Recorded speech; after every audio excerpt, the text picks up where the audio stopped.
Welcome to Right versus Left News, your daily briefing on the stories that matter, told from both sides of the aisle. I'm your AI host, Chris, and each day I bring you the most important political and cultural news, with perspectives from conservative and progressive voices. No spin, no agenda, just the facts and the opinions that shape our national conversation. Let's dive in. Here's your quick rundown for Thursday, February 5, 2026. The last U.S.-Russia nuclear arms treaty expires today, raising fears of a new arms race. U.S. Iran nuclear talks are back on for Friday after venue drama, and oil prices popped on the uncertainty. The Senate is poised to confirm 2 district judges. Europe is sharpening its response to tariff threats tied to Greenland. And NBC says a legendary February is here. Olympics, Super Bowl, NBA All-Star. An ad and influence bonanza with political overtones. Let's get into it. Before we jump into today's stories, a quick word from our sponsors. This episode is brought to you by Family GPT, the AI chat platform actually designed for kids. If your children are curious about ChatGPT, but you're worried about what they might see, Family GPT gives you full parental controls, content filtering, and the ability to align responses with your family's values. Whether Christian, Muslim, Jewish, secular, and many more. Monitor every conversation, set usage limits, and let your kids explore AI safely. No ads, no data selling, complete privacy. Sign up free at familygpt.chat. Thanks to our sponsors for supporting Right versus Left News. Now let's get to the headlines. First up, the New START Treaty, the last limit on US and Russian deployed strategic nuclear warheads, expires today. Moscow says it will keep observing the treaty's numbers for 1 more year if Washington does the same. And the Kremlin reiterated this week that the offer still stands.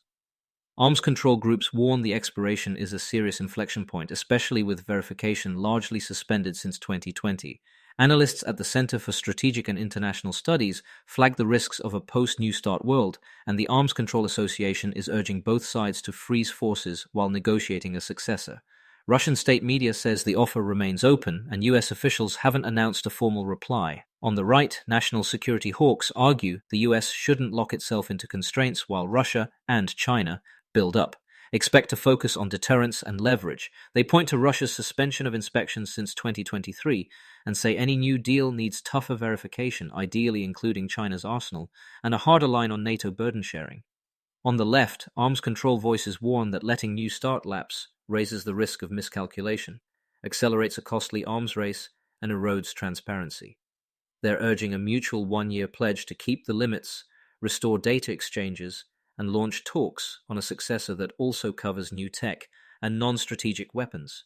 Meanwhile, U.S. Iran nuclear talks are slated for Friday, reportedly in Muscat, Oman, after a day of wrangling over the venue and format. Conflicting signals, Istanbul or a bilateral in Oman, spooked energy markets. Crude jumped roughly 3 to 4% on Wednesday before settling. The reset comes amid Iran's protests and crackdowns, U.S. carrier deployments, and a delicate back-channel push to de-escalate. On the right, skepticism runs high that Tehran negotiates in good faith, with warnings that sanctions relief, explicit or de facto, would bankroll malign activity. They argue the pressure campaign is working, and that keeping Iran at the table without upfront concessions is the right stance. On the left, progressives emphasize diplomacy to avert war, pushing for verifiable limits on enrichment and human rights benchmarks. They also caution that messaging whiplash, threats one day, talks the next, adds volatility that hits consumers at the pump and complicates allied coordination. Back at home, the Senate plans votes today to confirm Brian Charles Lee to the U.S. District Court in West Tennessee and Justin R. Olson to the Southern District of Indiana. The first vote is around 11:30 a.m. Eastern, with a second expected mid-afternoon. It's part of a steady cadence of lower court confirmations in a polarized era when courts arbitrate big policy fights. On the right, conservatives frame the confirmations as a counterbalance to progressive legal activism, prioritizing textualist judges and a faster Senate process after years of procedural holdups. They argue that lifetime appointees who hew closely to statute and the Constitution help stabilize governance. On the left, progressives warn that rushed confirmations can entrench ideological hardliners for decades, elevating the judiciary's role in issues, from immigration to labor and voting rights, that Congress hasn't resolved. They call for more vetting and balance, noting how confirmation warfare has consumed Senate bandwidth. We'll be right back with more of today's news after this brief message. This episode is brought to you by Family GPT, the AI chat platform actually designed for kids. If your children are curious about ChatGPT, but you're worried about what they might see, Family GPT gives you full parental controls, content filtering, and the ability to align responses with your family's values. Whether Christian, Muslim, Jewish, secular, and many more. Monitor every conversation, set usage limits, and let your kids explore AI safely. No ads, no data selling, complete privacy. Sign up free at familygpt.chat. Thanks again to our sponsors. Now back to the news. Overseas, Europe is bristling at President Trump's tariff threats against 8 NATO allies unless Denmark agrees to a US purchase of Greenland. European Union diplomats have weighed potential retaliation tools, including the anti-coercion instrument, while urging de-escalation ahead of a February 6th decision point. Allies are condemning what they call blackmail and warning of a downward spiral for transatlantic unity. London has also signaled opposition to a trade war among friends. On the right, supporters say tough leverage, tariffs, defense burden sharing, and resource access can realign allies to US priorities in the Arctic and deter Chinese and Russian advances. They point to past EU trade spats that ended in deals once Europe recognized US resolve. On the left, progressives call the Greenland gambit reckless, damaging NATO cohesion, inviting EU retaliation that could hit US consumers, and undermining climate and security cooperation. They argue that diplomatic investment, not tariff brinkmanship, is the way to build Arctic security. Finally, NBC Universal is touting a legendary February, with the Winter Olympics opening Friday, the Super Bowl on Sunday, and the NBA All-Star Game next week. 17 days of wall-to-wall spectacle. Ad inventory is largely sold out across TV and Peacock, with brands buying cross-event packages for reach.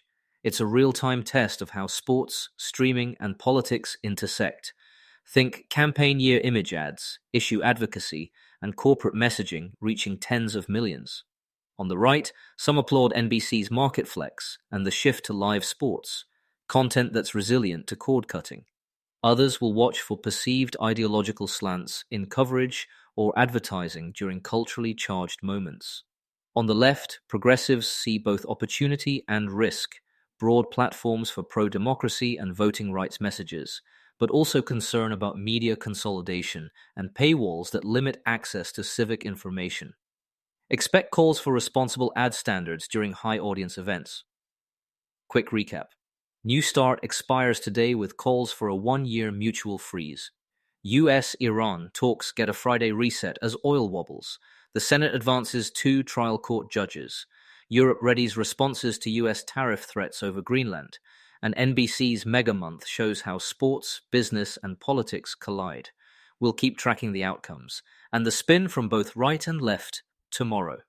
That's it for today's episode of Right versus Left News. Remember, understanding both sides isn't about picking a team, it's about being informed. Subscribe wherever you get your podcasts and join us tomorrow for another balanced look at the day's biggest stories. Until next time, stay curious and stay informed.